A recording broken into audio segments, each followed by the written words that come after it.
ஓம் நம சிவாய. வாக்குண்டாம் நல்ல மனமுண்டாம் மாமலராள் நோக்குண்டாம் மேனி நுடங்காது பூக்கொண்டு துப்பார் திருமேனி தும்பிக்கையான் பாதம் தப்பாமல் ஷார்வார் தமக்கு. அரண்நாமமாயிரத்தில் 378வது திருநாமம் ஓம் நந்தீஸ்வராய நமஹா அப்படின்னு இருக்கு. இதுக்கு முன்னால் இருந்த நாமங்கள்லாம் நந்தாய நமஹா, நந்திகராய நமஹா அப்படின்னு அடுத்தது நந்தீஸ்வராய நமஹா அப்படின்லாம் வருது. இதுக்கு பின்னால் வரப்போகிற 3 நாமமும் இதே மாதிரி தொடர்ச்சியாக நந்தினே நமஹா, நந்தனாய நமஹா, நந்தி வர்தனாய நமஹா அப்படின்லாம் வரப்போகிறது. இதில் நந்தம் நந்தன் நந்தம் நந்தம் நந்தன் அப்படின்னா என்ன அப்படின்னார், இன்பத்தை வளர்க்குறவர் அப்படின்னு அர்த்தம். ஆனந்தம் ஆனந்தம் அப்படின்னு சொல்கிறோம் இல்லையா, அதுதான். அதனால் நந்தனன் நந்தனன் அப்படின்னாலே எல்லாருக்கும் இன்பத்தை கொடுக்கக்கூடியவர், அதை நன்கு வளர்க்கக்கூடியவர்.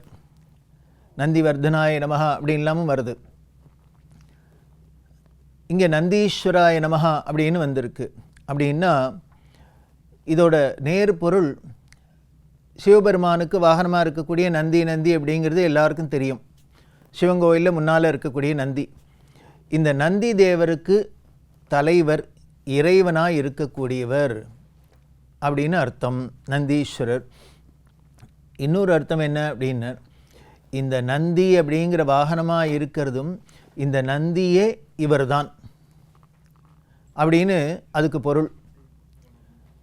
ஏன் அப்படின்னா, அதாவது வேதம் சொல்கிறது என்ன, இவர் வாகனம்னு சொல்கிறார். சிவபெருமான்னு ஒருத்தர், அவருக்கு நந்தின்னு ஒரு வாகனம் அப்படின்னு சொல்லிவிட்டு 2 ஆள் இருந்தால் தானே ஒரு வாகனத்து மேலே இன்னும் தெரியாத உட்கார முடியும். இப்போ 2ம் ஒன்றுன்னா எப்படி அப்படின்னா நமக்கு ஒரு சந்தேகம் வரும் இல்லையா. அதுக்கு தான் வேதத்தில் ஸ்ரீருத்ரம் அப்படின்னு சொல்லக்கூடிய ருத்ரம் சொல்கிறது. அதில் என்னென்ன அஸ்வேபியோ அஸ்வபதிபியஷ்டவோ நமஹா அப்படிங்கிறது. அதாவது குதிரையும் நீந்தான், குதிரை மேலே உட்காந்துட்டு சவாரி செய்கிறவனும் நீந்தான் அப்படின்லாம் சொல்கிறது. இதோட விளக்கமாக தான் நமது கிராமிய கலையில் பொய்க்கால் குதிராட்டம் அப்படின்னு முன்னாலே சொன்னேன். அது மாதிரி இங்கே நந்தினாலும் நந்தீஸ்வரமும் அவரே இருக்கார், அது மேலே வாகனமாக அமரக்கூடிய சிவபெருமானாவும் அவரே இருக்கார். அப்படின்னா என்ன அர்த்தம், அந்த பரம்பொருளான அவரே எல்லா வடிவத்திலையும் இருக்கார் அப்படின்னு. அந்த நந்தீஸ்வராய நமஹா அப்படின்னு சொன்னாக்க அந்த நந்திக்கே ஒரு பெரிய முக்கியமாக ஒரு வழிபாடு நடக்கிறது. பிரதோஷம் அப்படிங்கிறோம். இந்த பிரதோஷ காலத்தில் சிவபெருமானோட அந்த 2 கொம்புக்கு நடுப்புற சிவன் பெருமான் ஆனந்த தாண்டவம் ஆடுறார் அப்படின்னு நமக்கு சொல்கிறது. அதனால தான் அப்படி வழிபடப்படுறது அங்கே. அப்படி இருக்கக்கூடிய அந்த நந்தீஸ்வரர், அந்த நந்தி அப்படின்னு பார்த்தீங்கன்னா இந்த நந்தி பேர்லேயே பல ஆலயங்கள்லாம் இருக்குது. சென்னையிலேயே ஆதம்பாக்கத்தில் பார்த்தாக்க பரங்கிமலை ரயில்வே ஸ்டேஷனுக்கு பக்கத்தில் நந்தீஸ்வரர் கோவில் அப்படின்னே இருக்குது. ஈஸ்வரன் கோவில் அப்படின்பா. அங்கே சுவாமி நந்தீஸ்வரர், ஆவுடை நாயக்கி, கோமதி அம்மன் அப்படின்லாம் சொல்லுவாள். அதுக்கு அங்கே ஸ்தல புராணம் சொல்கிறது.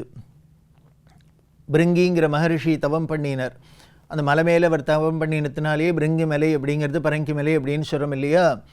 அங்கே அவர் பிருங்கி மகரிஷிக்கு சிவபெருமான் எப்படி தரிசனம் கொடுத்தான்னு, காளை வடிவத்தில் தரிசனம் கொடுத்ததா நமக்கு அந்த புராணம் சொல்கிறது. இதுக்கு முன்னால் காளையார் கோவில்லையும் பார்த்துருக்கோம், காளை வடிவத்தில் சிவபெருமான் வந்திருக்கார் அப்படின்னு. இப்படி அங்கே நந்தீஸ்வரா கோவில் இருக்குது. அதே மாதிரி திருச்சியில் தாய்மானமர் கோவிலுக்கு கீழே தெப்பக்குளம் இருக்குது இல்லையா, அங்கே பார்த்தாக்க அங்கேயும் நந்தீஸ்வரர் கோவில் இருக்குது. நந்திக்கே முக்கியமான ஒரு வழிபாட்டோடு இருக்குது.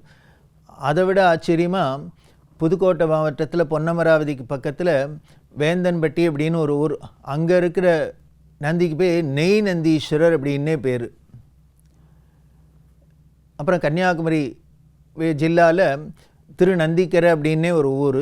இப்படி பல இடங்களில் நந்திக்கு வழிபாடு பண்ணுறது தமிழ்நாட்டில் இருக்குது. ஆனால் இந்த நந்தி வழிபாடு அப்படிங்கிறது இவருக்கு ரொம்ப விசேஷமாக இருக்கிற ஒரு இடம் எங்கே அப்படின்னா 2 இடம். ஒன்று கர்நாடகத்தில் பசவண்ணா அப்படின்னு, பசவன் அப்படின்னா பசவன்குடி இப்படிலாம் கேள்விப்படுறோமே, நந்தி தான். அந்த லிங்காயத்து அப்படின்னு சொல்லக்கூடிய இந்த வீர சைவர்களுக்கு இவர் ரொம்ப முக்கியமான ஒரு வழிகாட்டி, இவர் தான் குரு. அப்படி இருக்கிறது அங்கே. அதுமாதிரி ஆந்திராவில் பார்த்தோம் அப்படின்னா நந்தியால் மாவட்டம் அப்படின்னே இருக்குது. அதில் மகாநந்தி அப்படின்னு நவநந்தி அப்படின்னு நவநந்தி கோவில் அப்படின்னு அங்கே ஒரு ரொம்ப விசேஷம். அதில் மகாநந்தி அப்படிங்கிற இடத்துல போய் பார்த்தோம் அப்படின்னா ரொம்ப ஆச்சரியமாக இருக்கும். நந்திக்கு 5 விதமான நந்தி நமக்கு ஆகமங்களில் சொல்லப்பட்டிருக்கு. கைலாயத்தில் சிவபெருமானுக்கு பக்கத்திலேயே காப்பாளராக மெய்காப்பாளராக இருக்கிறவர் அவர் கைலாச நந்தி அப்படின்னு சொல்லுவாள். அடுத்தது அவதார நந்தி அப்படின்னு சொல்லுவாள். அவதார நந்தின்னா என்ன அப்படின்னா வேற ஒன்றும் இல்லையாம், திருமாலே இவருக்கு நந்தி வடிவத்தில் அவதாரம் பண்ணி தாங்கிறதா. அதாவது தர்மமே இந்த நந்தியோட வடிவம் அப்படின்னு முன்னால் பார்க்குறோம் இல்லையா, ரிஷபமே தர்மம் அப்படின்னு. அந்த தர்ம வடிவமாக யார் இருக்க முடியும்? பரம்பொருள் தான் இருக்க முடியும். அதனால் அந்த திருமாலே நந்தி வடிவத்தில் அவதாரம் பண்ணி இவரை தாங்கினதுனால இவரை அவதார நந்தி அப்படின்னு சொல்லுவாள். 3ஆவதாக தான் அதிகார நந்தி அப்படின்னு சொல்லுவோம். அதிகார நந்தினா கைலாயத்தில் வாயில் காப்பாளராக இருக்கார். அவர் கையில் பிரம்பெல்லாம் வச்சுருப்பார்.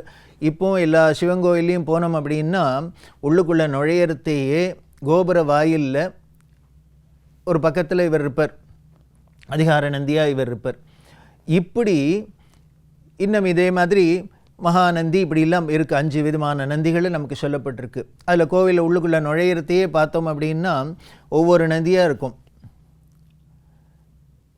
அப்படி இருக்கிற அந்த மகாநந்தியில் எப்படி அதை அங்கே வந்தார் அப்படிங்கிறதுலாம் ரொம்ப ஆச்சரியமான ஒரு கதை. சிலாதர் அப்படிங்கிறது தான் அந்த நந்தி தேவரோட அப்பா அப்படின்னு நமக்கு சொல்லப்பட்டிருக்கு. பெரிய வலிமை உடையவர். அந்த சிலாதர்னு ஏன் பேர் வந்தது அவருக்கு அப்படின்னா, அவர் சின்ன வயசில் இருக்கிறதே விளையாடுற பருவம். இவர் விளையாடின்னு இருக்கிற வீதியில் யாரோ ஒரு கண்ணு தெரியாதோ இல்லை ஒரு ஏழை பசியோட ஒரு வந்து கேட்குற கையில் தட்டை வச்சுட்டு இதானு சாப்பிட போடுங்கன்னு அங்கங்கே இருக்கிறவா போட்டிருக்கா. இந்த விளையாட்டு குழந்தையாக இருக்கிற இந்த சிலாதர் என்ன பண்ணினார், அங்கே சின்னதாக கல்லெல்லாம் இருந்தது, அதை எடுத்து பொறுக்கி அள்ளி கொண்டு இந்த தட்டில் போட்டார். கல்லை போட்டால் என்ன எடுத்து அவருக்கு தெரியல, அந்த ஆள் அப்படியே கலந்து கண்ணு தெரியாதவர் கலந்து சாப்பிட்டுட்டார். இது ஒரு பாவமாக ஆயிடுத்து. அப்புறம் பிற்காலத்தில் இவர் பெரிய ஆளாகி இவர் மகா தபஸ்வியாகி எப்படி இருந்தானே யமலோகத்துக்கு நேராக போகிற, எந்த லோகத்துக்கு வேணால் போகலாம் தபஸ்விகள் உடலோட. இவர் யமலோகத்துக்கு போனால் யமதர்மராஜன் இவர் பெரிய ரிஷி வந்திருக்காரேன்னு அவரை வரவேற்று எல்லாம் பண்ணினார், எல்லா இடத்தையும் காமிச்சார். இந்த யமதர்மராஜனோட சிம்மாசனத்துக்கு பக்கத்தில் பெரிய ஒரு பாறை வச்சுருந்தது. இந்த பாறையை பார்த்தோன்னே இவர் கேட்டார், இது என்னது எல்லாம் நல்லா இருக்குது, இது எதுக்கு இத்தனை பெரிய கல்லை தூக்கி பக்கத்தில் வச்சுருக்குன்னு. உடனே யமதர்மராஜா சொன்னார், இல்லை இது ஒரு ஆளுக்காக காத்துன்ருக்கு. பூவுலகத்தில் ஒருத்தர் விளையாட்டாக என்ன பண்ணிட்டு அந்த அறியாத பருவத்தில் பண்ணாலும் தப்பு தான். ஒரு பிச்சைக்காரர் வந்து வரத்தே அவர்கிட்ட சாப்பாடு போகிறதுக்கு மேலே இந்த கல்லெல்லாம் பொறுக்கி போட்டார். அந்த ஆள் அவருக்கு தெரியாத இந்த உணவோடு சாப்பிட்டுட்டார். அந்த பாவத்துக்காக வச்சிருக்கு. அவர் இங்கே வந்தார்னா யமலோகத்துக்கு எப்போ அவர் மரணமாகி இங்கே வராரோ அப்போது அவருக்கு போடுறதுக்கு கொடுக்கறதுக்காக இத்தனையும் வச்சிருக்கு அப்படின்னு. இது யமதர்மராஜன் சொன்னோன்னே இவருக்கு சிலாதருக்கு புரிஞ்சு கொடுத்து, இந்த கதை யாரோடது, தன்னோட கதைன்னா இருக்குது. உடனே பார்த்தார், வருத்தப்பட்டார். உடனே யமதர்மராஜாட்ட கேட்டார், நான் ஏதோ அறியாத பருவத்தில் அப்படி பண்ணிட்டேன், தப்பு தான் ஒத்துக்கிறேன், அதுக்கு தண்டனையும் நான் வாங்கிக்கிறதுக்கு தயாராக இருக்கேன். ஆனால் இத்தனாம் பெரிய பாறையை நான் முழுங்கணும் ஜரிக்கணும்னா என்ன பண்ணுறதுன்னு எனக்கு தெரியல, இதுக்கு ஏதானும் உன்னால் பரிகாரம் சொல்ல முடியுமான்னு கேட்டார். உடனே யமதர்மராஜா சொன்னார், ஒன்று வேணால் பண்ணலாம் உங்களுக்காக. இந்த சைஸு இத்தனாம் பெரிய கல்லை, இதுக்கு எடை உள்ள ஒரு கல்லை எடுத்து நீங்கள் அங்கே பூவுலகத்தில் எத்தனை நாள் இருக்கணும்னு உங்களுக்கு விதிக்கப்பட்டிருக்கோ அதுக்குள்ளே நீங்களாகவே சாப்பிட்டு ஜரிச்சுட்டா இங்கே வந்து இந்த தண்டனையை அனுபவிக்க வேண்டான்னார். உடனே சிலாதர் வந்தார் பூமிக்கு. உடனே இவர் என்ன பண்ணார், சிவபெருமானை குடித்து தவம் பண்ணினார். அந்த தவ வலிமையினால் எப்பப்பெல்லாம் தினம் அந்த தியானத்திலேருந்து வந்தோடனே அத்தனாம் பெரிய கல்லை ஒன்று எடுத்து வச்சு அதை என்ன பொடி பண்ணி தினம் அதை துளியாக அருந்தினர். அருந்தி இவரோட ஆயுசு முழுக்குள்ளே அதை முடிச்சுட்டார். அதனால தான் இவருக்கு பேர் சிலாதர்னு பேர். இது அப்பேற்பட்ட இந்த சிலாதர் என்ன பண்ணார், சிவபெருமான்கிட்ட தனக்கு குழந்தை வேணும் அப்படின்னு வரங்கேட்டால் அவருக்கு 2 குழந்தை பிறந்தது, மல்லிகார்ஜுனன் நந்தனன் அப்படின்னு 2 குழந்தை. அந்த 2 குழந்தையில் இந்த நந்தனன்கிற குழந்தை தான் பின்னால் நந்தியாக இருக்கிறவர். முதல் பிள்ளை என்ன பண்ணார், அதாவது அவர் எதுக்காக போய் கேட்டார் அப்படின்னார், எனக்கு அப்புறம் இந்த சிவ வழிபாடை பண்ணுறதுக்கு எனக்கு சந்ததி வேணும் அப்படின்னு சிலாதர் கேட்க, அந்த மல்லிகார்ஜுனர் என்ன பண்ணார், அப்பாவை போலவே போய் சிவபெருமானை குறித்து தவம் பண்ணி சிவபெருமான்கிட்ட என்ன வரம் வாங்கினார், என் மனசை விட்டு எப்பொழுதும் நீங்காத நீங்கள் இருக்கணும், நீங்கள் எப்படி கைலாயத்தை விட்டு நீங்காத இருக்கீங்களோ அதே போல் என் மனசில் எப்பொழுதும் நீங்கள் நீங்காத இடம் கொண்டு எழுந்தருளணும் அப்படின்னு சொல்லி அவருக்கு வரம் கொடுத்தார். இந்த நந்தி தேவரை, இந்த நந்தனன் என்ன பண்ணார், அவர் தவம் பண்ணி சிவபெருமான்கிட்ட கேட்டார். அந்த அவருக்கு வரம் கொடுத்ததுனால அந்த இடத்துல அனுகிரகம் பண்ணினதுனாலே அந்த இடத்துக்கு பேர் மகாநந்தி மகாநந்தி அப்படின்னு. அங்கே மகாநந்தீஸ்வரர் அப்படின்னு சுவாமி. இந்த நந்தனன் தவம் பண்ணார் இல்லையா சிவபெருமானை குறித்து, அப்போ உடம்பெல்லாம் புத்து வச்சுது அப்படின்லாம் நாம் பார்க்குறோமே, அப்படி இவர் தவம் பண்ணுறதே ஏற்பட்ட அந்த புற்று தான் இன்றைக்கி அந்த மகாநந்தியில் மூலஸ்தானத்தில் அந்த சிவலிங்கமாக இருக்குது. அது மாடு அந்த காட்டில் இருக்கிறதே மாடு இடையெல்லாம் போகும் இல்லையா, அது குளம்படி பட்டு அது அடையாளத்தோடையே அங்கே இருக்குது. அங்கே மகாநந்தியில் மகாநந்தீஸ்வரர் அப்படின்னு நந்திக்கு அனுகிரகம் பண்ணினத்தினாலேயே அவர் அங்கே இருக்கார். அப்போ என்ன வரம் கேட்டார் அப்படின்னார், உங்களுக்கு வாகனமாக ஆகணும், உங்களை சுமக்கணும் எப்பொழுதும் அப்படின்னு சொல்ல, தனக்கு மெய்காப்பாளர் மாதிரி நந்திக்கு அனுகிரகம் பண்ணி தன்னோடையே கைலாயத்தில் வச்சுக்கிறதுக்கு சிவபெருமான் அருள் புரிஞ்ச இடம். அதனாலே அதுக்கு பேர் மகாநந்தி மகாநந்தி அப்படின்னு சொல்லுது. அந்த ஜில்லா முழுக்களுக்குமே நந்தியால் டிஸ்ட்ரிக்ட் அப்படின்னே சொல்கிறோம். அதில் பல சிவக்ஷேத்திரங்கள், அதில் நவநந்தி அப்படின்னு போது நந்தி க்ஷேத்திரம் வேறு. அப்படி இருக்கிற இந்த மகாநந்தியில் பார்த்தீங்கன்னா அந்த சிவபெருமான் வந்து அருள் பண்ணார் இல்லையா, அவருக்கு அவர் காலை வச்சுட்டு இருக்கிற இடத்துல என்னாச்சுன்னா கங்கை பெருக ஆரம்பிச்சிருத்து. இவர் தலையில் தான் கங்கை வச்சுருந்தார், ஆனால் இங்கே என்ன ஆச்சுன்னு அது கால் வழியாலேயும் வெளியில் வந்தது. அப்படி பெருகினது தான் அங்கே இன்றைக்கும் பார்த்தா பெரிய குளம் இருக்குது, தீர்த்தம் இருக்குது, அதில் நீராடி எல்லாம் நம்மளோட வியாதியெல்லாம் போகும், அங்கே எல்லாம் சொல்லப்படுது. அதில் பார்த்தா என்ன பண்ணால் நந்தியோட வாயிலேருந்து தண்ணி கொட்டுறாப்பில் இருக்கும்.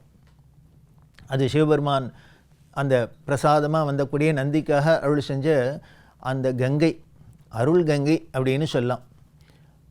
அப்படி பல இடத்துல நந்திக்கு வழிபாடு அப்படிங்கிறதும் இருக்குது, எல்லா சிவங்கோவிலையும் இருக்குது. அந்த நந்தி பல விதங்களில் நமக்கு அருள் செய்கிறார்.